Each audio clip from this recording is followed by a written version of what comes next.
ભક્તજનો, કેમ છો બધા? સુપ્રભાત. જય શ્રી રામ.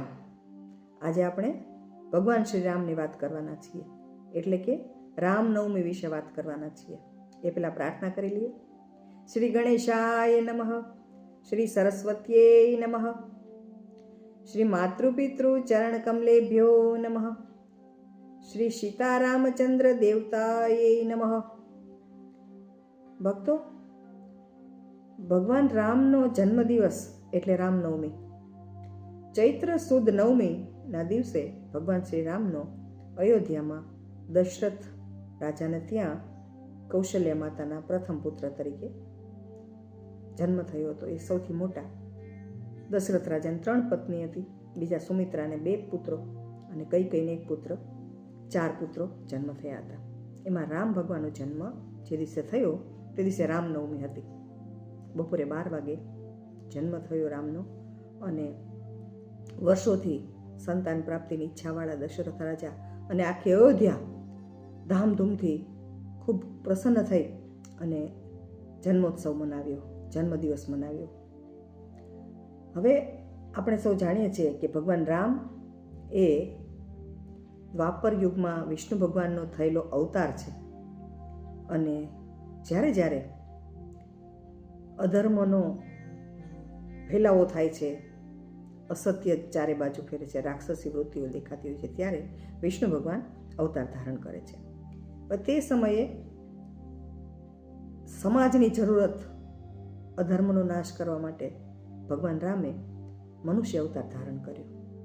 ભગવાન રામ મનુષ્ય અવતારમાં હતા એટલે એને સંપૂર્ણપણે મર્યાદામાં રહ્યા, મર્યાદા પુરુષોત્તમ કહેવાયા. અને મર્યાદામાં રહીને તેમણે અધર્મનો નાશ કર્યો.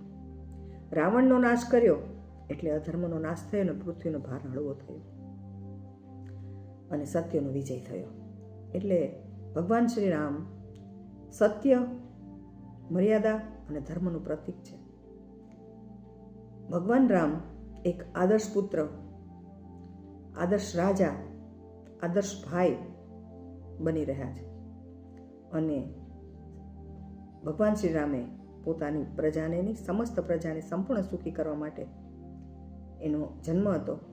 તો એટલે રામ રાજ્યની સ્થાપના કરી. અને રામ રાજ્યની સ્થાપવા માટે સતત તેઓ પ્રજા વિશે જ વિચારતા હતા. પ્રજાનું સુખ, સમૃદ્ધિ, સંતોષ, એના માટે પોતે વ્યક્તિગત જીવનનો કહેવાય ને ત્યાગ જ કર્યો હતો. રાજા માટે સમસ્ત પ્રજા એની સંતાન સમાન હોય છે. એટલે ભગવાન રામે પોતાના વ્યક્તિગત જીવનનો ત્યાગ કર્યો તેવું નહીં, પણ માતા સીતાએ પણ રાજા રામને સહકાર આપવા ઘણું બધું સહન કર્યું. અને પોતે આ રીતે પોતે રાજા, આદર્શ રાજા બનવામાં નીતિવાન, ન્યાયપ્રિય, સત્ય પ્રતિષ્ઠા માટે પ્રખ્યાત એવા રાજા બન્યા. હવે આ જે ભગવાન શ્રી રામ છે એ કહેવાય ને કે રામ નામ એ પરબ્રહ્મ તત્વ છે. રામ તત્વ પરબ્રહ્મ તત્વ છે, આપણે જાણીએ છીએ. અને એટલા માટે જ વિષ્ણુ ભગવાન અવતાર ધારણ કરતાં પહેલાં પોતાનું નામ રામ પાડ્યું. એવી વશિષ્ઠ મુનિને પ્રેરણા આપી અને તેનું નામ રામ પડ્યું. કારણ કે રા બોલતા આપણે કરેલા પાપો, મુખથી કરેલા દરેક પાપો બહાર જતા રહે છે. અને મ બોલતા આપણું મુખ કપાટવત બંધ થઈ જાય છે, એટલે અન્ય પાપો પ્રવેશી શકતા નથી. હવે આ ભગવાન શ્રી રામચંદ્ર આપણે જાણીએ છીએ કે બાળપણમાં પોતાના ભાઈઓને કેટલો પ્રેમ કરતા હતા, માતા પિતાને કેટલો પ્રેમ કરતા હતા. અને તેઓએ પછી જંગલમાં 14 વર્ષનો વનવાસ સ્વીકાર્યો અને ઋષિઓને એમના તપનું ફળ આપ્યું અને રાવણનો વધ કર્યો અને પૃથ્વીનો ભાર ઓછો કર્યો.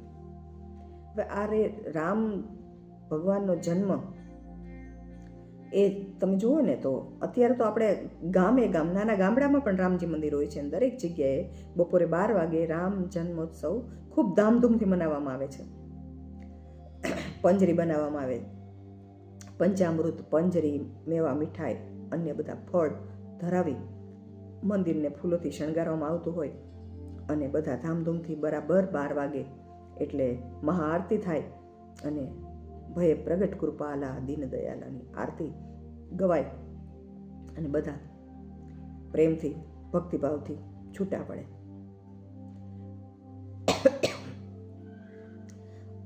આ તો આપણે બધા કરીએ છીએ, પણ અયોધ્યામાં પણ એમ કહેવાય કે ભગવાન રામનો જન્મ ખૂબ ધામધૂમથી મનાવાય છે. એની આપણે કાલે વાત કરીશું. આજે આપણે આટલી વાત અહીં પૂરી કરીએ. જય શ્રી રામ.